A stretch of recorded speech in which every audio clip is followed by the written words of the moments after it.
كل سنة وانتم طيبين. جبنا توم عشان نخزنه طبعا.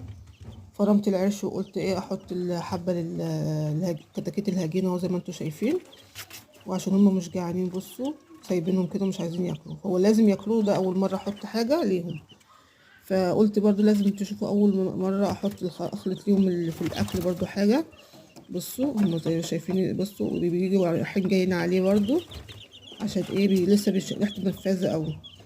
فاللي بقول لأي حد جايب يعني عنده طيور وجايب خزينة التوم، العرش ده جميل جدا، يتفرم ويتحط في علب وكل يوم على الفطار لأي طيور، بط، فراخ، أي لو كانوا كتاكيت برضو زي دول يتحط. أنا بص حطيت لهم دول، وبعد كده جيت ما لقيتش ما شاء الله يعني ولا حول ولا قوة إلا بالله، لقيت ما فيش حاجة خالص في الطبق.